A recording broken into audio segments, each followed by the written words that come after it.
Does Maria want to talk about the testing process or some of the processes that are in place for in their role before we move? Sure. Students are responsible for completing the release form each semester, and then they contact the DAS office to schedule a testing time for in-person. And then the other thing would be to contact our office, and this is true for in-person or online, to arrange for things like scribes, readers, and interpreters. Those are the only things that we really do need to have in advance because we have to hear them. So we need some advance notice. Sorry about that. I just was a bit confused about, I suppose, which information to be giving. For online courses, it's similar in that students will first need to complete the release form. So I don't know if Karyn spoke about that at all with like the letter process. Not yet. So in order to let professors know about students' accommodations, there's just a quick form that students will fill out every semester.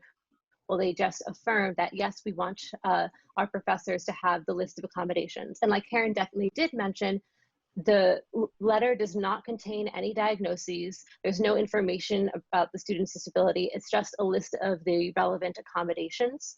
So then that helps professors, like I said, if a student is eligible to have, for example, extended time, it lets the professors know that they're supposed to fill out that form. So then completing that form is completely done online, and it takes like a few minutes. Karyn is very good about sending out reminders to students at the beginning of the semester. That's like most likely the time that you'll see the most emails from us, because we really want to make sure that students know about all the different processes and all the things that we have available to them.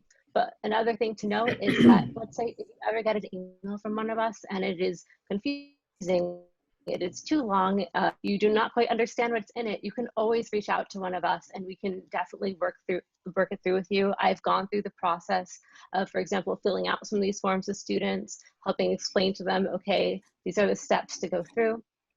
After that, then for online exams, professors should generally assume that for each exam, a student will be using their testing accommodations. However, that doesn't mean you have to use it.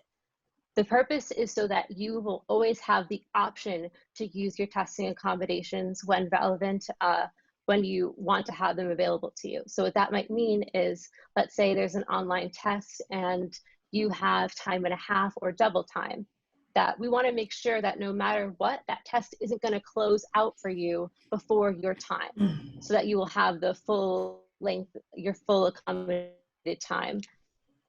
It doesn't mean that you have to use all of it, and that's true for in-person and online. You can finish your test early, because oftentimes people will finish a test early. That's really common, and it doesn't mean that the accommodation isn't necessary, because they are, and they're absolute rights. I just want you to know that, yeah, you don't have to use any accommodations, but we really work to make sure that you have that option available to you. The thing that for online tests that we do ask you communicate with us in advance is, again, things like scribes, readers, and interpreters. We're the ones who handle the hiring of people if necessary, so you don't have to worry about that kind of part of it. However, especially if we need to schedule somebody to come in as an interpreter, or even if Karyn or myself needs to act as a scribe or a reader, we just need to know in advance, because otherwise we may not be available. The other things that I would recommend contacting us for directly would be if you need to complete the exam in an alternate format in a way. So one accommodation that I'm familiar with is if you need to complete the exam in a handwritten format and not an electronic format. That's a case that you might want to contact us, because we would really want to make sure that we get, we work out the details of that. So whether it be that you take a picture of the exam and send it to the professor, but those are also pretty specific circumstances. And then the last opportunity that I would definitely think you'd want to contact us regarding with tests would be if you need additional adaptive technology or you can't secure an approved aid. So let's say if you have an accommodation that you are allowed to use a dictionary or calculator and you don't have access to those things, or you are concerned that in the testing software you will be able to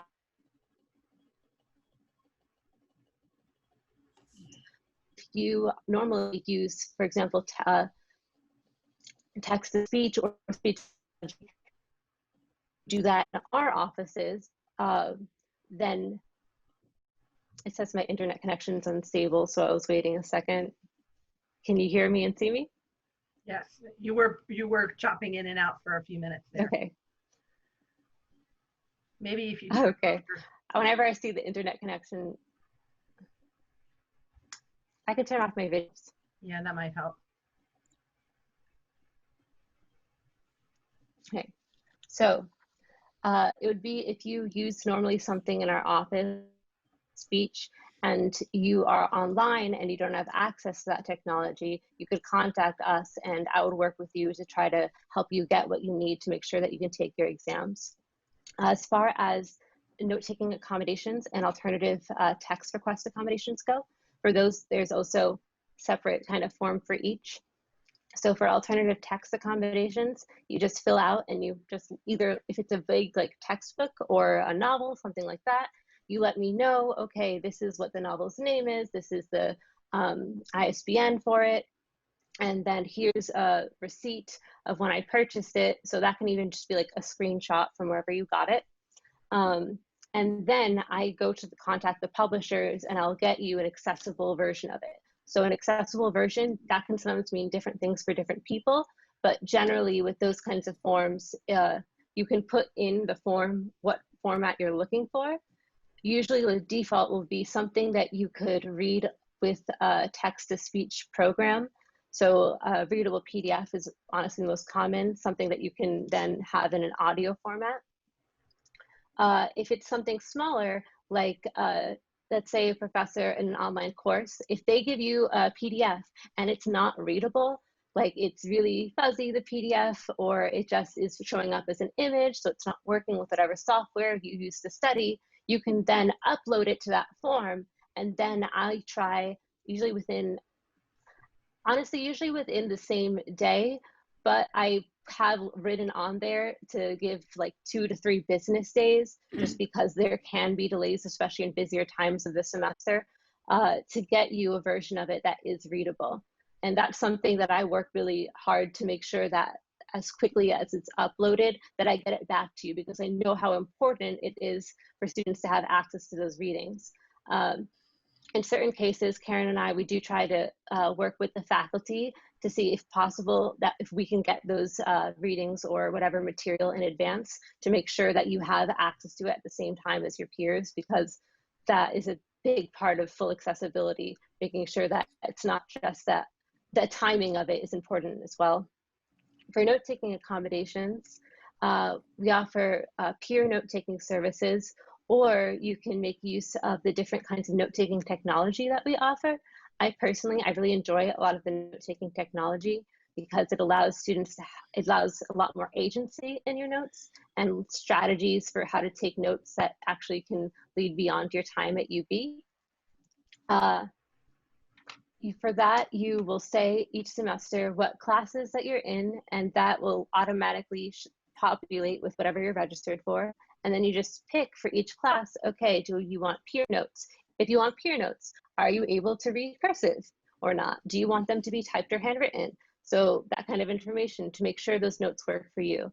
And with any of these accommodations, let's say if you have a peer note taker and they're not uploading, or you really are interested in using text-to-speech, but you've never done it before, you don't know how to access it, or you are using it and it's not working for you, you can always contact me.